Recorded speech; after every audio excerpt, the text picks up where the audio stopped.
우리는 지난달에 우리는 11월 달을 감사의 주로 감사의 달로 삼았습니다. 그래서 우리 삶 가운데 감사가 열매 맺고 또 일방적 감사가 아니라 진짜 실제적인 감사의 삶 가운데 주님을 모시고 함께 동행하는 감사가 되자라는 그 은혜가 되었죠.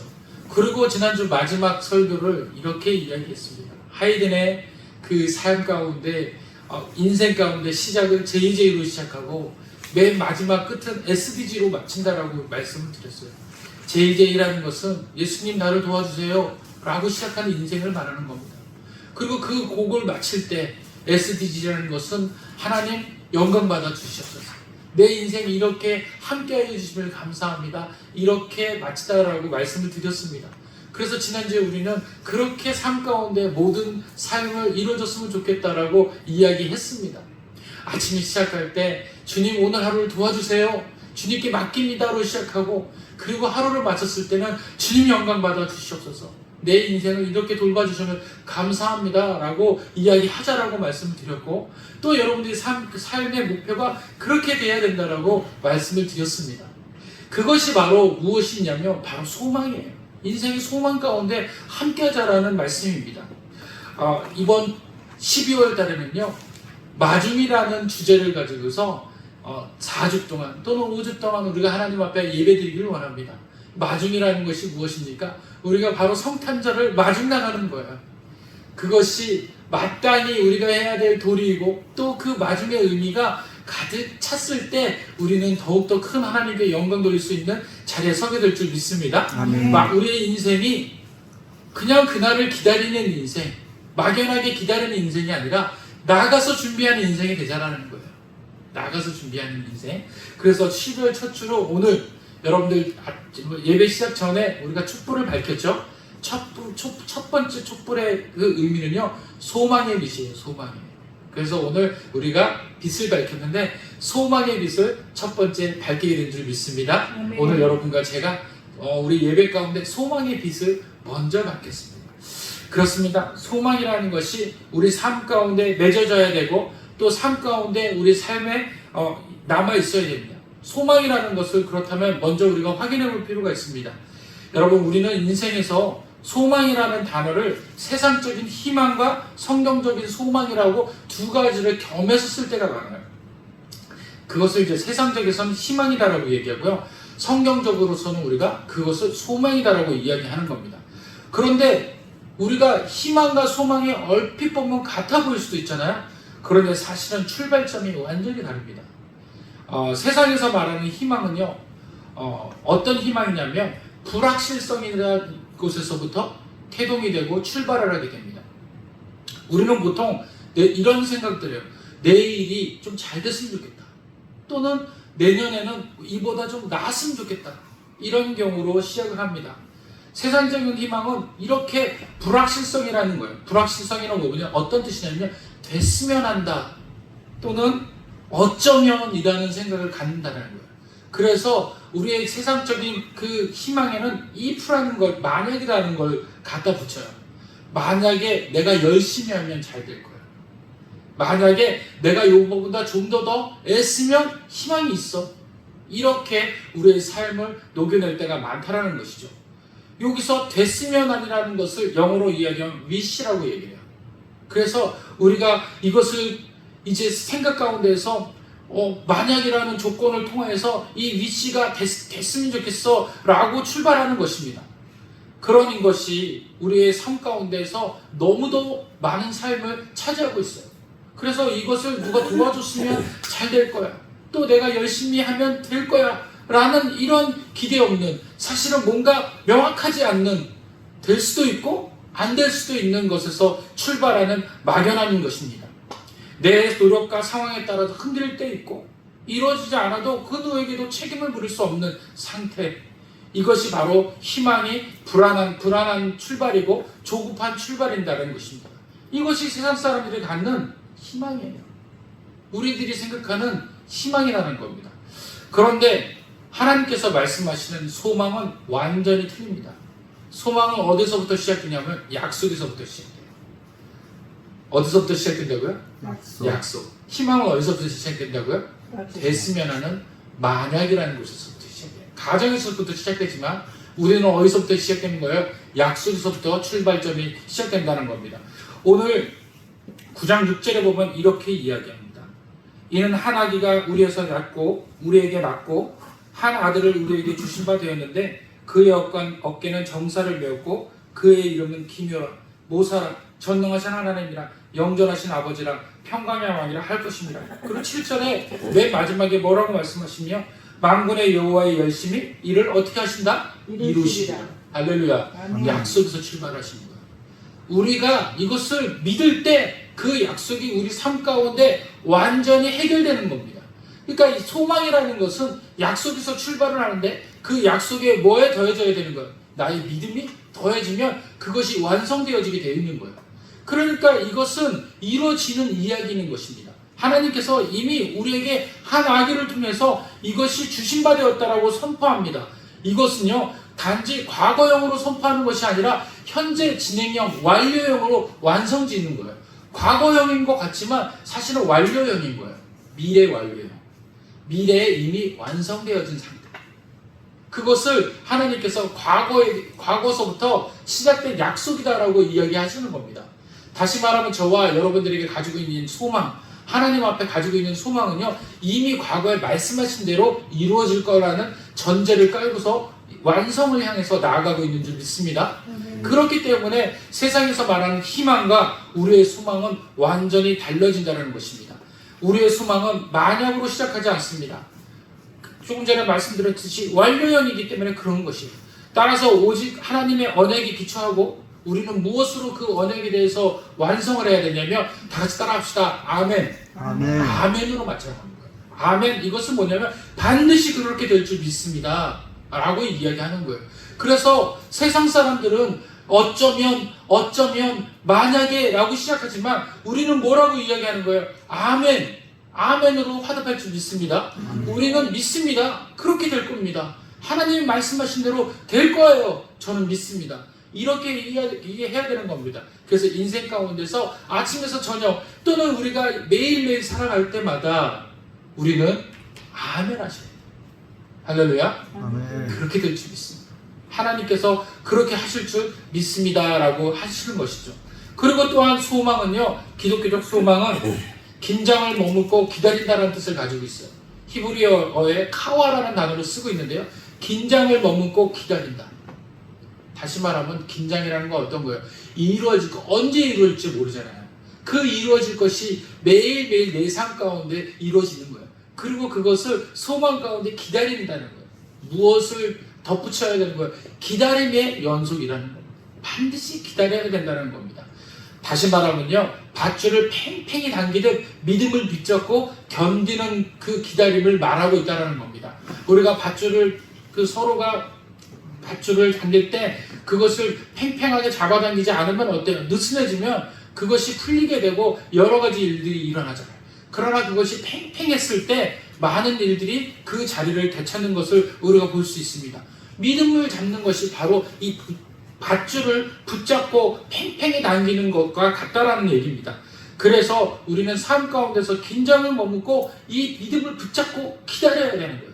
다시 말하면 무엇이 이루어지는 것은 하나님께서 하실 겁니다. 그러나 좀 더 늦은다 한다라도 우리는 두려워할 필요가 없는 이유는 뭐예요? 반드시 하나님께서 그의 열심으로 이루실 것이라는 걸 믿기 때문인 것입니다. 아멘. 할렐루야. 아멘. 그래서 우리는 그럴 때마다 아멘이라고 이야기하는 거예요. 하나님, 제 삶 가운데서 아직 이루어지지 않았어요. 아직 조금 뭔가 부족합니다. 그러나 세상 사람들처럼 어쩌면 내가 열심히 하거나 안 해서 이루어지는 그런 상태가 아니라 주님 말씀하셨으니까 주님의 열심으로 반드시 이루어지게 될 줄 믿습니다 라고 우리가 고백하는 겁니다. 이사야 4장 31절에는 이 이야기를 하고 있습니다. 여호와를 바라는 자는 새 힘을 얻으리라. 할렐루야. 아멘. 여호와를 바라는 힘, 이것이 믿음인 거예요. 그리고 그것이 기다림인 겁니다. 그런 사람에게는 어떤 일들이 일어나진다고요? 새 힘을 얻게 된다고 분명히 성경에서 이야기하고 있습니다. 소망은 가만히 있지 않습니다. 지치지 않고 견디며 기다림이 힘인 것이 바로 소망이라는 것인 거예요. 소망은 어떤 파도에도 흔들리지 않고 우리 영혼에 다가갔고 확실한 보증수표와도 같습니다. 이 확실한 약속이 누구를 통해 가지고 우리에게 왔냐면 바로 예수 그리스도를 통해서 우리에게 보증된 거예요. 우리가 막연하게 이 소망에 대한 근거를 찾을 수 있지만 하나님께서 그 소망에 대한 것 우리의 눈높이로 명확하게 설명을 주시기 위해서 누구를 보내셨어요? 예수 그리스도를 보내신 거예요. 아멘. 우리에게 보내셔서 자신의 마음, 자신의 심정, 다시 말하면 하나님의 뜻을 실제적으로 우리들에게 명확하게 보여주는 거예요. 예수님이 십자가에 못 박혀 죽으심으로 인하여서 우리의 모든 문제가 해결되어졌습니다. 그리고 난 다음에 예수님이 부활하심으로 인하여서 우리의 모든 문제가 다시금 소망 가운데 들어가게 되는 거예요. 아멘. 우리의 문제, 안 된다는 문제를 십자가에서 못 받고 될 수 있다라는 소망을 부활로 확인시키는 그 작업, 그것을 예수님이 하신 겁니다. 아멘. 그래서 저와 여러분들이 안 되고 실패하고 안 될 것 같은 만약이라는 것은 이미 예수 그리스도 십자가 안에서 못 박히게 된 거예요. 그러고 난 다음에 예수님의 부활하신 사건은 더 이상 우리가 패배의식, 안 되는 인생이 아니라 되는 인생이 된다는 거예요. 아멘. 어떨 때? 부활신앙을 믿을 때. 그것이 바로 소망이고 견디게 하는 믿음의 힘인 줄을 믿으시기 바랍니다. 아멘. 그리고 또한 소망은 하나님 자신을 이야기해요. 하나님이세요.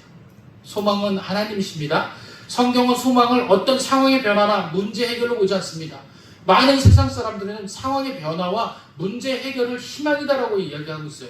그런데 교회의 성도는 그렇게 희망을 가져서는 안 됩니다. 여전히 내 문제는 해결되지 않고 내 상황은 펼쳐지지 않지만 분명히 그 소망과 희망의 대상은 하나님이신 거예요.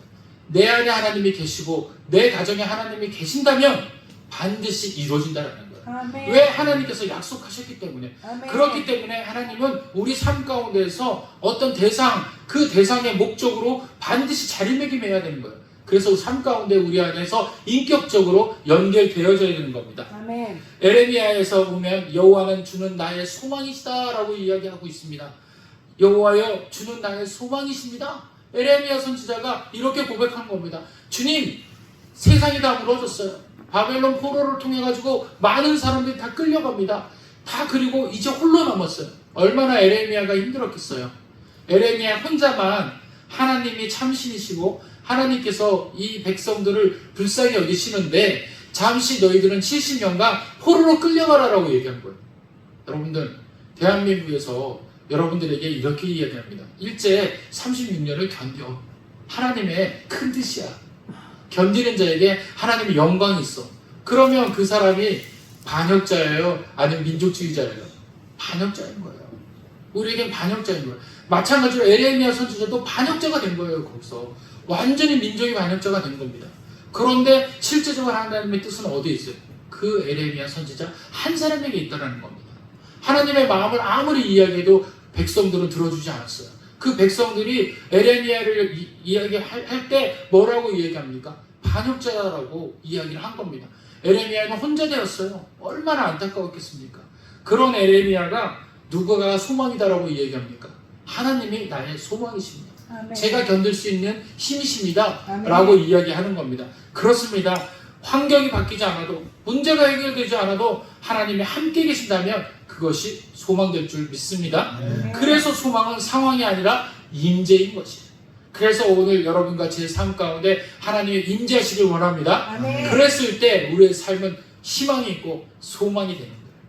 이미 임재하신 것은 약속을 이루시겠다는 하나님의 열심이 우리 삶에서 움직이기 시작했다는 것입니다.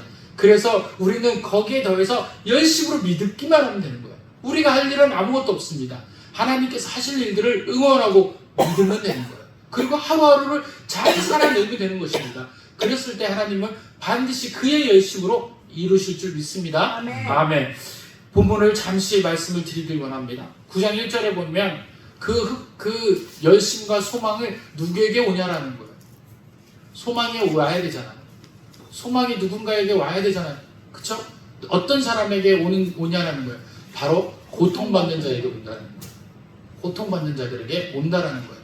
또 한 가지는 어떤 것, 흑암에 있는 자에게 온다라는 거예요. 어둠이 가득한 상태, 그리고 내 인생에서 뭔가 해결되지 않아서 힘든 상태, 이 모든 상태가 어떤 상태입니까? 흑암에 있는 상태입니다. 히브리인들 당시 본문은 어떤 거냐면 북이스라엘이 멸망 직전에 있었던 거예요. 아수르가 쳐들어오기 시작합니다. 그래서 정치적 군사적으로 압박을 이제 가하고서 이제 이 사람들이 절망의 상태가 되어버렸어요. 그 상태에 되어버리는 상황에서 완전히 어떤 일들이 벌어집니까? 경제가 무너지고 군사적인 힘을 잃고 백성들이 포로로 끌려가고 국가는 사실상 멸망 직전이 되어진 상태예요. 인생 전체가 흔들리는 시대적 어둠이 바로 아수르의 그 당시였던 거예요. 이때 이사야는 선언을 흑암이 다시는 너희를 지배하지 못하리라. 할렐루야. 아멘. 이 말씀은 흑암이 없어지겠다가 아니라 흑암이 더 이상 너를 규정하는 힘이 되지 못할 것이라는 거예요. 여러분, 오늘 저와 여러분들에게 고통받는 이 시간, 흑암이 없어진다라고 주님께서 위로하시는 오늘 소망의 빛은 단지 흑암이 사라진다는 얘기가 아니라 더 이상 그 흑암이 너를 규정하지 못한다라는 거예요. 아멘. 더 이상 흑암의 힘이 너를 어떻게 컨트롤하지 못한다라는 겁니다. 이제는 우리는 흑암의 힘에 속한 것이 아니라 소망의 힘에 속한 줄 믿으시길 바랍니다. 오늘 이 말씀이 우리에게 희망 주시는 거예요. 소망 주시는 줄 믿습니다. 더 이상 우리를 규정하지 못하는 거. 소망은 환경이 바뀌기 전에 먼저 어떤 일들이 벌어져야 돼요? 내 안에서 해석이 되어져야 되는 거예요. 아멘. 환경이 바뀌어져서 희망을 보는 게 아니라 말씀이 해석되어져야 돼요. 이제 하나님이 내 안에 계심으로 인해서 내 삶에 완전하게 하나님께서 스스로 열심으로 해결하시겠구나. 이렇게 바뀌어야 됩니다. 생각이 바뀌잖아요. 삶의 모든 지경이 바뀌게 되더라고요. 여러분들이 생각이 안 바뀌면요, 삶의 모든 지경이 여전히 고통스럽게 되는 겁니다. 그런데 생각이 바뀌면 여전히 고통스럽지만 삶을 바뀜으로 인해서 한 발자국 내딜 수 있는 용기가 생기게 되는 것입니다. 그래서 우리는 오늘 이 말씀이 우리들을 향한 하나님의 소망의 말씀이고 생각의 변화이고 또 하나님의 임재의 은혜인 줄 믿으시기 바랍니다. 그랬을 때 우리 삶 가운데 있는 그 고통, 흑암과 또 고통받는 그 시절이 완전히 없게 될 줄 믿습니다. 그럼 그 고통과 흑암이 어떤 상태에서 없어지느냐? 여기에서는 2절에 보니까 이렇게 이야기합니다. 흑암에 대한 백성이 무엇을 봤다고요? 큰 빛을 본다. 큰 빛을 봤다라는 거예요. 흑암에 있던 사람들이 빛을 봤다라는 거예요. 흑암이라는 것은요, 어둠이 없는 상태, 전무한 상태입니다. 다시 말하면 흑암이라는 것은 하나님의 임재가 거하지 않는 상태가 흑암인 거예요. 하나님의 말씀이 내 안에 거하지도 않고 하나님의 생각이 나를 운행하지도 않는 상태, 이것이 바로 흑암이에요. 깜깜한 상태예요. 세상에 있는 것으로만 가득 차 있는 거예요. 아무리 하나님을 찾으려고 해도 하나님을 찾을 수가 없어요. 어떤 형식으로 하나님을 믿으려고 해도 내 마음속에 믿어지지가 않는 상태, 이것이 바로 흑암이 있는 상태예요. 아무리 말씀을 들어도 믿어지지 않는다면 이거는 분명 흑암이 있는 상태입니다. 그런데 그 흑암이 있는 상태가 뭘로 바뀌었다고요? 큰 빛을 보고. 누구를 봅니까? 예수 그리스도를 보게 되면 흑암이 바뀌게 돼요. 흑암을 알게 되는 거예요. 그 흑암이 어떤 거예요? 바로 사망의 그늘진 땅이에요. 사망의 그늘진 땅. 죽음이라는 거예요. 멸망이라는 거예요. 우리 많은 사람들이 제일 절망인 것이 뭐예요? 내가 죽게 되었다라는 거예요. 절망할 때 많은 사람들의 그 소리를 들어보면 내가 죽게 되었어. 내가 힘들어요. 더 이상 내가 살 그 소망이 없어. 이게 흑암 아닙니까? 그게 절망이에요. 그것을 흑암이다라고 해요. 그런데 그 안에 뭐가 임했다라고 얘기해요? 큰 빛. 바로 예수 그리스도의 빛이 임하게 된 줄 믿으시길 바랍니다. 이 빛은 구원의 빛을 말하는 것이에요. 다시 말하면 이 사망 같은데, 이 어두움 같은 데서 나를 건지실 빛, 유일한 빛, 유일한 희망인 줄 믿으시길 바랍니다. 그냥 빛이 아닙니다. 이 빛은요, 권위 있는 빛이에요. 우리를 반드시 건지실 수 있는 빛, 우리를 완전히 돌려세울 수 있는 빛, 그런 빛인 줄 믿습니다. 해방과 회복을 일으키는 역사적 빛이 바로 이 큰 빛입니다. 바로 메시아의 빛입니다. 예수님께서 갈릴리 사역하실 때 마태복음이 이 구절을 인용해요. 이사야가 말한 그 빛이 예수 안에서 성취되었다라고 말해요. 마태복음 14장 14절에서 16절에 이렇게 이야기합니다. 분명히 이사야가 이야기했는데 누가 그 이야기를 마치시는 거예요? 예수님께서 마치시는 거예요. 이사야가 말한 그 빛이 바로 나라는 거예요. 이제 그 빛으로 인해서 너희의 인생이 성취됐다는 거예요. 인생은 그때까지만 해도 무엇입니까? 어둠이었어요. 예수님을 만났는데도 알아보지 못했어요. 그래서 요한복음에는 빛이 이 땅에 왔는데 세상이 그를 알아보지 못했다라고 이야기하시는 겁니다. 알아보지 못했습니다. 그런데 빛이 점점 더 강해짐으로 인해서 자신이 그 빛과 동행함으로 인해서 내가 뭐가 돼가는 거예요? 빛이 돼가는 거예요. 어둠이 떠나가는 거예요. 그 다음에는 그 빛을 알아보기 시작하는 거예요. 그렇습니다. 내 인생이 들어와서 내 인생에서 임재되어서 해석되어져야 그 빛에 대해서 내가 알아보게 되는 거예요. 어둠이 떠나가게 되는 거예요. 그렇게 하나님이 내 삶 가운데서 역사하실 줄 믿습니다. 아멘. 갈릴리 땅에서 예수님께서 본문에 갈릴리에서 마태복음에서 갈릴리에서 사역을 시작하셨다고 그랬잖아요. 그런데 오늘 이사야 9장 1절에도 보면은 거기서도 갈릴리를 영화롭게 했다라고 이야기를 하고 있습니다. 이 이야기가 이사야가 이야기했는데 예수님께서 그게 성취됐다라고 표현하시는 거예요. 이사야는요 변방을 이야기해요. 가장 땅끝 땅이 이사야입니다. 그리고 이사야는 멸시받는 땅이에요. 또 이사야는 종교적 중심에서 가장 멀리 있는 땅이었습니다. 누구를 이야기합니까? 바로 저와 여러분들이 이야기하는 거예요. 정치적이지도 않고 또 특혜를 보지도 않고 누군가로부터 이익도 없는 그런 형편없는 사람들, 그 사람들이 무엇을 보는 거예요? 가장 먼저 빛을 보게 됐다는 거예요. 성경에서는요 가장 먼저 소망을 본 사람들이 누구예요? 바로 어둠에 있는 사람들, 어둠에 있는 사람들, 절망에 있는 사람들. 이 사람들이 가장 먼저 소망의 근거지가 되고 소망을 보게 되는 혜택을 받았다는 겁니다. 그래서 저와 여러분들이 내 삶 가운데서 절망적이고 희망적이지 않고 또 힘들어하는 그 삶 가운데 있다면 우리 삶에 이 그 충만한 빛이 제일 가까이 계시다라는 것을 잊지 마시기 바랍니다. 오히려 절망이 없고 많은 것이 삶 가운데 좋다라고 생각하는 사람들이 이 빛을 못 봐요. 왜냐하면 이 빛이 빛보다 자기가 더 높이 여겼기 때문에 어둠이 자기의 어둠이 빛보다 더 높이 있다라고 생각하기 때문에 빛을 좋아하지 않습니다. 그러나 절망 가운데 더 이상 소망이 없어라고 하는 사람들 가운데 이 빛은 하나님의 은혜이고 하나님의 임재가 될 줄 믿습니다. 아멘. 바로 그것에 회복의 빛이 먼저 오고 하나님의 소망은 언제나 가장 낮은 곳에서부터 시작된다는 것입니다. 할렐루야. 그래서 저와 여러분들에게 이 빛이 오늘 임재하셨어요. 그래서 이 소망 가운데 나가길 원합니다. 아멘. 오늘 그리고 4절에 보니까 이는 그들이 무겁게 맨 멍에와 그들의 어깨의 채찍과 그 앞지자의 막대기를 주께서 꺾으시되 미디안의 날과 같이 하셨다라고 얘기합니다. 멍에는요 억압과 중압과 강제된 현실을 의미합니다. 여기서 꺾다는 것은요 부수어 존재 자체를 없앤다는 강한 의미입니다. 즉 예수님께서 단지 우리가 덜 힘들게 하는 분이 아니라는 거예요.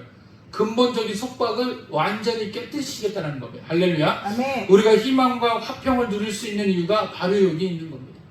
평강은 힘든 상황이 없어질 때 생기는 감정이 아니에요. 메시아가 함께 하실 때 꺾게 되어졌을 때 우리 삶 가운데서 질서로 회복되어지는 은혜인 줄 믿으시기 바랍니다. 아멘. 우리 삶 가운데서 아직도 평강하지 못하는 것은 내 쪽에 혼돈이라는 것이 질서를 방해하고 질서를 회방하는 거예요. 그런데 평강이 우리 삶 가운데 있으면 혼돈이 꺾여지게 되는 거예요. 아멘. 그리고 그 평강이 우리에게 삶 가운데 내재적 질서를 회복시켜요. 혼돈은 혼돈의 자리로 돌아가게 되고 그 안에 각각의 그 자리 잡아야 될 그 부분들이 온전한 자기 자신의 자리를 찾게 되는 것이 평강이에요. 이것이 바로 주님께서 우리에게 희망으로 또 빛으로 오시게 되는 은혜인 줄 믿습니다. 아멘. 그래서 오늘 우리 삶 가운데서 주님께서 이 땅에 오셨습니다. 6절에 보니까 그 이야기를 이렇게 증거하고 있어요. 이는 하나기가 우리에게 낫다라고 얘기합니다. 그런데 한글 그 성경에는 낫다라고 써 있어요. 그렇죠? 이는 하나기가 우리에게 낫고라고 써 있죠. 그런데 실제적 원어에는 주셨다라고 이야기하고 있어요. 그냥 난 게 아니에요. 어떤 친구예요? 하나님께서 우리에게 강제적으로 주시게 된 거예요. 할렐루야. 아멘. 우리를 위하여서 소망으로 주시게 된 거예요. 그냥 우리와 연관없이 그냥 그분 낫고 그분이 우리의 희망이 되실 수도 있다 이런 관계적 관계가 아니라 강제적으로 우리의 인생을 회복하기 위해서 주셨다라는 거예요. 하나님이 누구를 더 사랑해서 우리를 사랑해서 자신의 아들을 우리를 위해서 주셨다라는 거예요. 아멘. 다시 말하면 하나님께서 시작하셨고 하나님께서 끝맺으시겠다라는 거예요. 아멘. 그게 바로 소망이라는 거예요. 하나님께서 우리에게 소망 주시는 이유가 뭡니까? 하나님께서 우리를 사랑하셔서 예수님을 주시게 된 목적이기 때문에 그래요. 그냥 주신 것이 아니라 하나님께서 우리를 완전하게 구원하시려는 그 목적이 강하셔서 우리를 소망 가운데 밀어 넣으신 줄 믿으시기 바랍니다. 하나님가 태어났습니다. 우리에게 너무도 우리를 위하여 나신 은혜인 줄 믿습니다. 그래서 대속과 구속을 위해 이것을 우리는 기획된 탄생이라고 이야기하는 거예요. 하나님께서 이미 기획하신 탄생, 아멘. 우리를 위해서. 아멘. 그래서 그런 인생을 위해서 주셨는데 우리가 소망이 있어요, 없어요? 있어요. 있는 거예요. 우리 안에 소망이 있게 된 줄 믿습니다. 아멘. 그 하나님의 기획된 은혜가 우리를 건지시기 위한 목적인 줄 믿으시길 바랍니다. 아멘. 그랬을 때 하나님께서 이 목적을 4가지, 사실은 5가지 의미로 우리에게 전달해 주고 있어요. 우리 한번 보도록 하겠습니다. 자, 6절. 자, 그 아들이 낳는데 그 어깨에는 정사를 메었어요. 세상의 모든 것을 메고 가시는 분입니다. 그러니까 다시 말하면 세상의 모든 희락과 고통과 절망과 또 감사와 평가 모든 역사를 등에 짊어지고 가시는 분, 그 분이 바로 예수 그리스도이십니다. 그런데 그 예수 그리스도의 이름이 무엇이라고요? 기묘자, 모사라라는 거예요. 기묘자랑 모사라라는 것은 무슨 뜻이냐면요, 기묘자라는 것은 카운셀러를 얘기해요. 상담하시는 분이라는 겁니다. 상담하시는 분. 오늘 하나님께서, 예수님께서 이 땅 가운데 오시는 분들이 목적이 뭐냐면 첫 번째는 카운셀러, 상담하시겠다는 거예요. 할렐루야. 아멘. 상담자가 뭡니까? 바로 우리 얘기를 들으시는 분이 상담자예요. 아멘. 우리의 문제와 우리의 고통과 우리의 또 우리의 여러 가지 것들을 들으시겠다라는 거예요. 예수님께서 제일 큰 목적은 들으시는 목적이신 거예요. 아멘. 그래서 그 들으신다라는 것은 우리의 응어려진 것을 해결해 주시겠다는 거예요. 어루만져 주시겠다는 거예요. 우리 인생에서 해결되지 못하는 문제들 있잖아요. 누군가의 비밀로 하고 싶은 문제들, 그리고 가리고 싶은 문제들, 절대로 보여줄 수 없는 것들, 아무리 설명해도 이해할 수 없는 것들, 누가 아신다는 거예요? 주님이 아신다는 거예요. 그래서 기묘자라, 모사라고 얘기해요. 기묘자라는 것은 그 모든 일들을 능히 해결해 주실 분, 카운셀러라는 거예요. 우리의 인생에 들어서도 해결 못하는 분들 많잖아요. 아무리 얘기해줘도 알아듣지 못하는 부분이 있잖아요. 그러나 예수님은 알아들으신다는 거예요. 왜? 우리를 창조하시기 때문에. 그래서 그 이야기를 들으시는 분, 그래서 주님은 우리의 카운셀러 되신 줄 믿으시길 바랍니다. 아멘. 그리고 모사라는 것은 뭐냐면요, 내비게이터예요. 내비게이터. 방향을 설정해 주시는 분, 갈 바를 알려주시는 분. 그래서 기모와 기묘자라 모사라는 것은 들으시고 또 방향을 알려주실 때 뭘 하세요? 어떻게 알려주세요? 말씀을 알려주세요. 말하시는 분인 줄 믿습니다. 아멘. 그래서 기묘자랑 모사라는 것은요, 들으시기도 하며 말씀하시기도 하셔서 내 인생의 모든 문제를 듣고 또 내 문제를 해결해 주시는 분이시라는 거예요. 그래서 그 완벽한 이 기묘자랑 모사라는 은혜는 절대적인 얘기신 거예요. 아무도 할 수 없는 얘기를 절대적으로 해주실 수 있는 분. 그래서 저의 문제와 우리들의 상황들을 이제는 주님에게 가지고 나가셔야 돼요. 주님, 이렇게 이야기해주면 주님은 카운셀러로 들으시고, 또 주님께서 우리의 인생을 들으시기만 하시는 분이 아니라 또 내비게이터로 또 인생의 모든 방향을 설정해 주신 분. 그것이 바로 기묘자라 모사라는 그런 하나님의 은혜이며 뜻인 줄 믿으시길 바랍니다. 네. 그래서 우리들이 가야 될 길, 우리들에게 해야 될 길, 세상에 상담에 한계가 있는 그 모든 일들을 주님께서 미래를, 과거를, 현재를 아울러서 우리를 상담하시며 우리의 모든 문제를 해결해 줄 믿습니다. 아멘. 그리고 난 다음에 뭐라고 말씀하십니까? 전능하신 하나님이라 영존하신 아버지라. 여기서 전능하신 하나님이라는 것은요, 어떤 것이냐면요, 다시 말하면 주인이시다라는 거예요. 절대적이시다라는 거예요. 그래서 가장 강력한 능력으로 함께 하신다는 거예요. 자, 듣기만 하고 말씀만 해주시면 그걸로 끝나는 게 아니라는 거예요. 가지고 있는 문제를 해결해 주시는 분, 그게 전능하신 하나님이신 거예요.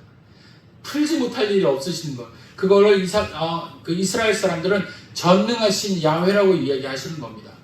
그래서 그것을 우리가 엘로힘이라고도 이야기하잖아요. 엘로힘인 거예요. 전능하신 하나님.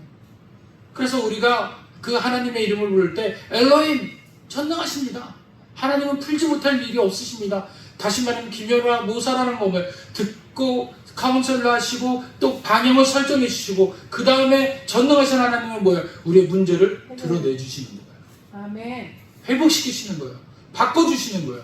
듣기만 하고 방향만 가르쳐 주시는 것이 아니라 문제까지도 해결해 주시는 하나님. 그것이 바로 전능하신 하나님인 줄 믿으시길 바랍니다. 아멘. 그것이 지금 누구의 성품이시라는 거예요? 하나님. 예수님의 성품이에요. 오늘 그 예수님의 성품을 이야기하시는 거예요. 예수님이 기묘자, 모사, 전능하신 하나님이시라는 거예요. 할렐루야. 아멘. 듣기도 하시고 방향도 설정해 주시고 그 다음에 너희 가지고 있는 모든 문제도 해결해 주신다라는 것입니다. 그러면 어느 때 해결해 주실까요? 바로 우리 안에 거하실 때, 임재하실 때.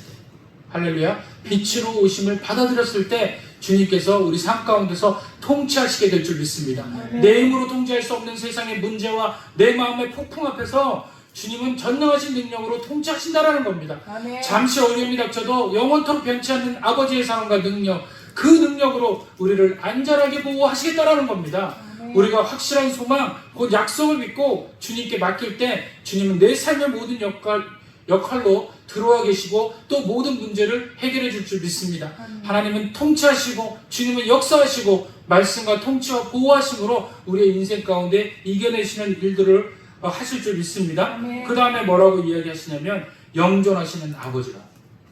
영존하시는 아버지라는 뜻은 무슨 뜻이냐면요, 영원하다는 거예요.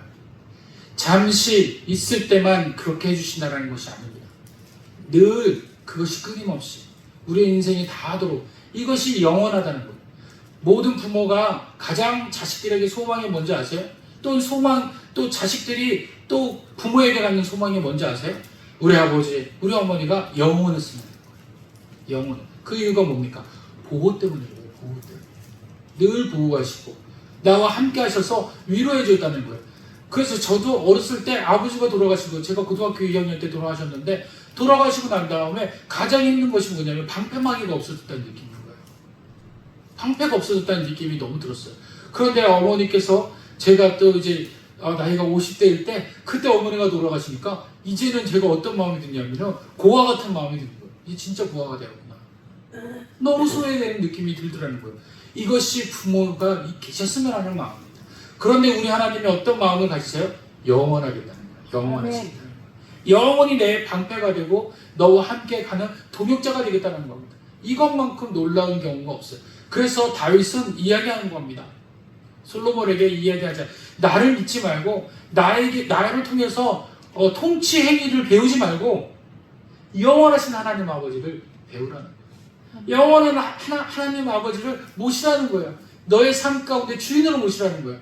그러면 그가 너를 돌보시고 너의 길을 가르쳐 주시겠다는 거예요. 그것이 바로 영원하신 하나님인 줄 믿습니다. 아멘. 저와 여러분들의 모든 순간 주님이 말씀하시고 듣고 통치하시고 보호하심으로 우리의 삶을 이끌어 가시는 그것이 바로 영원하신 하나님인 줄 믿으시기 바랍니다. 아멘. 그리고 마지막에 뭐라고 얘기해요? 평강의 왕이라 이야기합니다. 평강의 왕이라는 것을 무엇이라고 이야기합니까? 평강의 왕은 우리의 삶 가운데서 샬롬하겠다라는 거예요. 평화롭게 만든다는 거예요. 삶 전체가 하나님의 질서 안에서 회복되어지는 상태로 만들어버리겠다는 거예요. 다시 말하면 무너졌던 것이 세워지고 흩어졌던 마음이 하나 되고 미움이 사라지고 관계가 회복되고 두려움이 거치고 우리의 삶의 평강의 길로 인도받게 되는 거, 이것이 바로 평강을 누리게 되는 삶인 줄 믿습니다. 아멘. 예수님이 우리 안에서 그렇게 이야기한다는 거예요.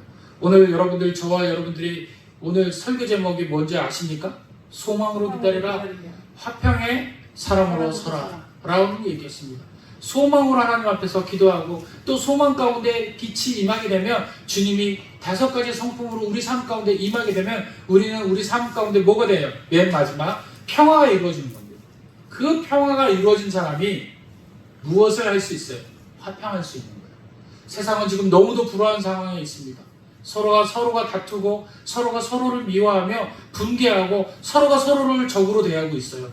어느 누구도 화합하지 않으려고 합니다.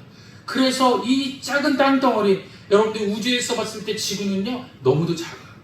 우주인들이 우리 외계 우주로 나가서 지구를 바라보잖아요. 너무도 평화로운 거예요. 그냥 하나의 지구, 푸른 세계에 있는 그 너무 아름다운 별이라는 거예요. 그런데 그곳에 들어와 보면 어때요? 전쟁과 너무도 많은 것으로 서로 미워하잖아요.